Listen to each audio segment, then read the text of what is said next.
Feeling ko pwede pa kung Claude. Pero kasi at this point, carry. You wouldn't really expect that. I'm not saying it's a bad pick for their side. Pero I'm sure na may iniisip dito yung NXP Solid dito sa lineup na ginagawa nila na to. On the side naman ng Blacklist International, I think they're set kasi this is the certain setup na lagi natin nakikita sa kanila. It's Aqua on that Sicilian. We're going to see probably a Popol and Koopa off lane from Dexstar. Or it could be Sicilian to the offlane as well. So, tingnan natin kung paano nila yung setup. Pero ang weird, no? Parang na-psycho din tayo sa na-psycho din tayo sa line ng NXP din ako eh. Sa totoo lang eh, this is going to be one for the books here. Game 3 mga kaibigan, NXP Solid. Laban sa Blacklist International. We had some pretty long games, my friend. Ito na ba yun? Ito na ba? Ito na talaga yun. Ito na ba ang talagang pangmatagalang game? Kasi madami din silang wave clear dito sa totoo lang. Talagang feeling ko pang long games talaga yung dalawang team na. Wala, Rene J talaga yung gagamit ng Cho eh. Kumbaga, Rene J Cho got kumbaga, let's say it could be an orthodox dito for the side of NXP Solid. Pero kasi, they're not really known to, alam mo yun, parang join yung circle ng mga taong gumagamit ng tank show. Kasi meron mga silang kill crit na pinipik eh. So, NXP Solid, they're sticking with their comfort picks. And you know what? That is really good for their side. Kasi sa totoo lang, as long as you're comfortable and you're playing at the full potential, that's better mas sometimes. Okay na rin yun. But still, Blacklist International dito, I think they're really set on just getting this early game. I mean, the carry right now, yes, agad kay Rene J. Pasa mo yung bola kay H2O. H2O, never hesitate. Never ever hesitate on the jump shot. Yes. Ayun, nag-usap-usap na sila dito. And look at Chester dito. Kahit sobrang baba ng buhay nila, they will still go for that steal on that there. Alright. And they actually are going to have... I'm surprised na wala masyadong invade na gaganap ngayon. Simula kanina, pansin mo. Talagang both of these teams have such high respect for the security. Yung security guard. Talagang ayaw nilang lumagpas security guard masyado. I'm surprised by the... Hindi naman sobrang wala ah. Sinabi ko lang there's like less amounts of invades that are happening recently in this matchup. And goes to show yung amount of, you know, yung pagkakabasa nila sa kalaban nila is both of these teams are starting to work towards mid to late game na lang. Yeah.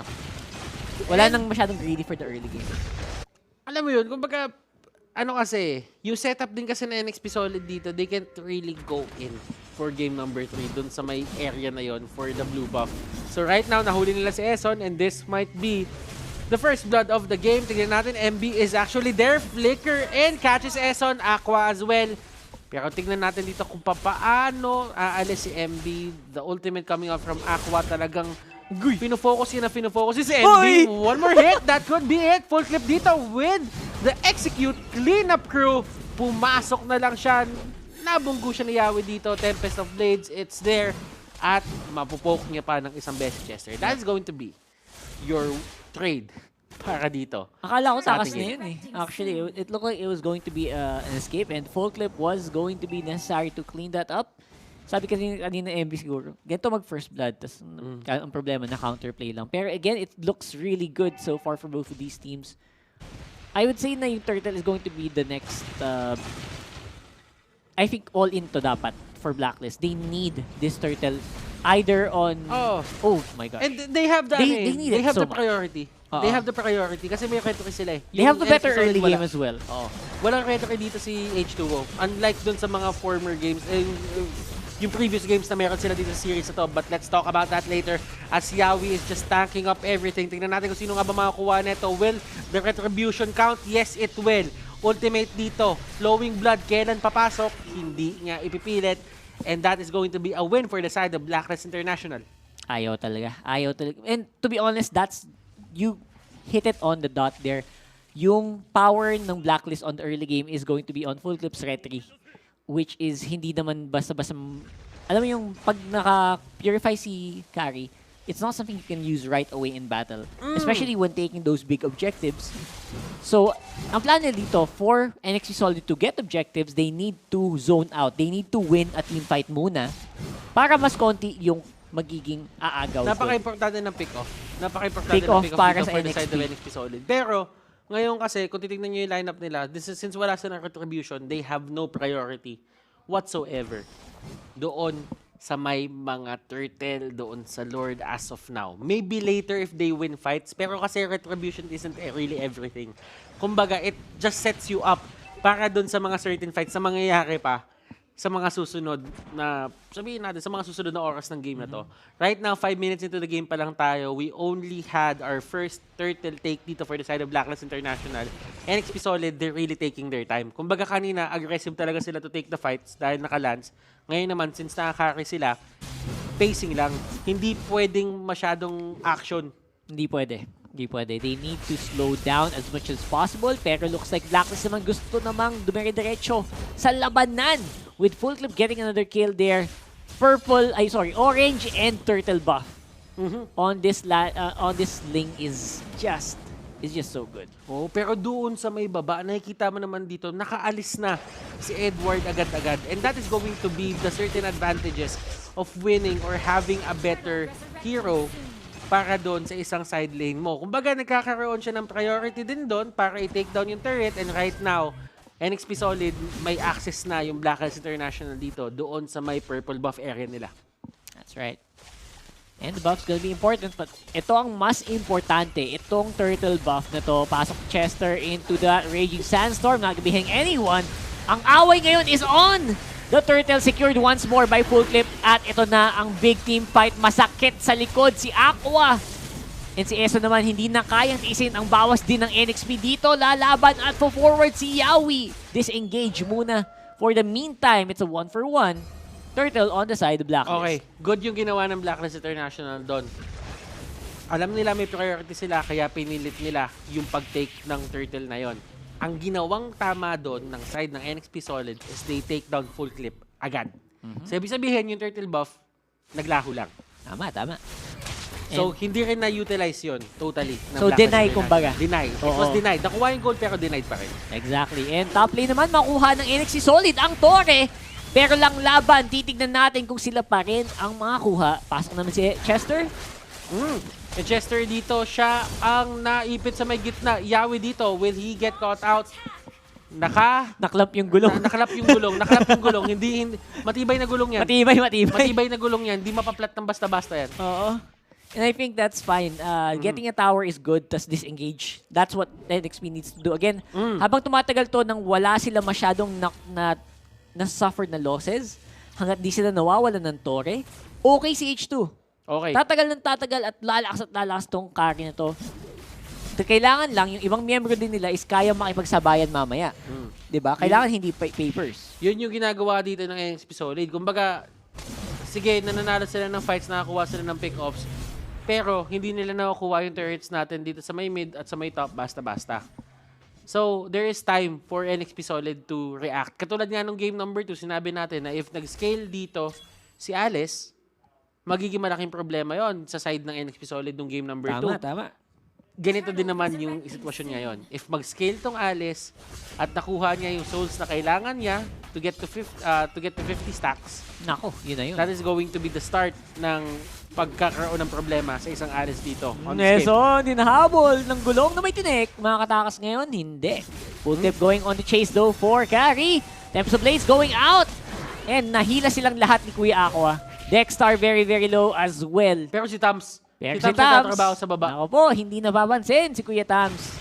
Edward getting a lot of goal as well. Pero, maganda naman sa NXP. Ito yung sabi natin na condition para magkaroon sila objective after a team fight. Plus, wala sa posisyon ang kalaban. Nakuha nila ngayon ang turtle. Okay. So, hindi yon totally on the side of Blacklist International lang kasi nakakuha sila ng turret sa may baba. Na-convert naman ng NXP Solid yon into that turtle. So, sabihin na lang natin, in terms of map control, I still favor the side of Blacklist International just because there is much room to move on. For NXP Solid naman dito, they can survive the next few fights na babato sa kanila ng Blacklist International. at least with H2O, with that turtle buff, at, di ba, Buhay pa yan. mabubuhay siya, Oo. at mabibigyan siya ng extra protection na kailangan niya. Yep, ang problema lang is Chester did go down here on the mid lane, so baka maging problema yun for later. Pero wala namang immediate threat mula sa Blacklist sa ngayon, so Okay ka hintayin lang. lang natin. Okay ka lang. Yeah. Hintayin lang natin kung may magagawa ba yung death ni Chester na yun. Oo, Kasi pero Blacklist right now, they're just taking it slow as so, well. ba, nagkakaroon din ng away dito. It is going to be the carry. Renegade dito, H2O is the target, and H2O Renegade Yan na nga ba? combination. Pinapakita na nila yung pangil nila dito. Yan, nagsosolo pa si Full Clip. That is not ideal Actually, considering Edward was down already. Actually, hindi naman hindi naman nagsulo si Full Clip. Nandun si Edward. Pero kasi at least nakahanap ng paraan dito para sagutan ni H2O yung thumbs. Hindi siya kumbaga hindi siya yung tipong threat na threat talaga. May way para ma-shred, no? That's right. And speaking of shred, ito na yung bawa sa gitna ng labanan na gagawa ng alis ni MB. Totoong-totoo na. And Aqua, hirap na hirap ding mag-survive dun. Sa labanan yun, Yawi zoning everybody once more. Si Chester, pang follow-up sana. Pero hindi na daw muna kailangan for now. It's gonna be the back for Blacklist. At ang push naman para sa NXP. Tumi-teamfight na dito yung NXP Solid. Kung na sila. They are, how do I say this, confident? In a way, na kaya nila panalunin to. Tingnan mo kung paano nila binibigyan ng malaking problema dito. Yung side ng Blacklist International. H2O dito, hindi nila maabot totally to take him down. Yes, damage is there, pero kasi kinakapos. And H2O has finally joined the 100 kills club in the Mpl-Ph Season 6. Yes, that's using Akari pa. Kailan tayo makasasali dyan? Pag Sa MPL nga, hindi tayo kasali sa esports. Nakapaglaro na, oo. Someday. Wait for it. Wait for it, my friends. Kuya H2O, galit. Going for the chase onto Eson. Hurricane Dance, makakalagtas kaya? I don't think so. And he will go down to the power of H2O. Hoy! Dadagdag pa! Nagkaroon pa ng shield! That is the passive ng isang Akai, by the way. Kapag siya ay gumamit ng skill, nagkakaroon siya ng armor. Kala ko makakatakas na din eh. I na pala. thought so too. Pero masyado talaga mabilis ang chasing capability dito. H2O making the carry work. We Eto haven't na yun. seen this hero for a long time. And right now, namamayagpag dito sa series na to. Game number 3. Yep, it's going to be that carry. Nagbubunyi ang mga marksman natin. Finally, may representative na daw sila aside from Isan Shin. Kasi sawang-sawan daw sila kay Isan Shin eh. So, ito naman, si Kari naman ang papakitang gilas ngayon. And looking like they are ready for a possible win. And tingin ko, they're on a good way. They're on a good way to getting this. As long as they can protect this Lord, madami silang bawas. Madami silang damage na magagawa sa Blacklist International base. Yung din kasi, yung dating din talaga kasi ng NXP Solid dito, hindi sila mabuli ni Edward eh. Kasi kanina, di ba, Edward had free reign to go over them. Ngayon kasi, nakuha niya yung tabs, kinahaki nila. Ibig sabihin, para nagkaroon ng sagutan ng problema, Chester dito with the ultimate, nakapag-flicker siya palabas, lumuhod doon, no one goes down. The 1v1 sa baba na nagaganap, Tams versus Cho. Renegade very, very low. Mukhang hindi na muna niya ipipilit. And that is going to be the successful defense para sa Blacklist. Ay, masaya sila doon na nakuha nila yung ganong pacing. NXP Solid dito, nag-push lahat ng waves papunta dito sa side ng Blacklist International. And that is a win in itself. Kung may na-takedown siguro isang turret, mas nanalo pa sana sila. But still, the fact remains na NXP Solid dito, they are just moving as if sa kanila yung buong mapa na to. Totoo yan. And that's just how you do it. That's just how you do. And moving around the map like this is indication na talagang malaki-laki na din yung lamang. Hindi lang sa control sa mapa, kundi pati na din sa gold. Although, it's only 4,000 gold actually. 4,000 gold at 13 minutes, mukha siyang hindi malaki. Pero since yung gold na yan is mga nasa hero na tulad ni Kari, sa H2O, kay H2O, it actually does make NXP more threatening. Mas nakakatakot silang tingnan. That is actually a good point, Rockheart. Still, Chester dito on the other hand. Nahuli nila si Edward dito and he gets shredded off.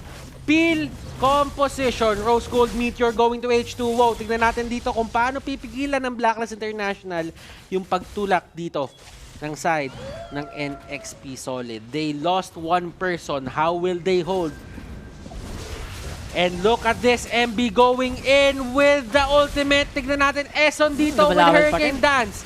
Yawi getting pushed back. He will go down. Whoa! And they stop the push. Grabe. Yung pasok ni MB doon actually was super commendable. Pero for some reason, they had to pull back. Someone ordered to pull back from there and he had to walk pa atras.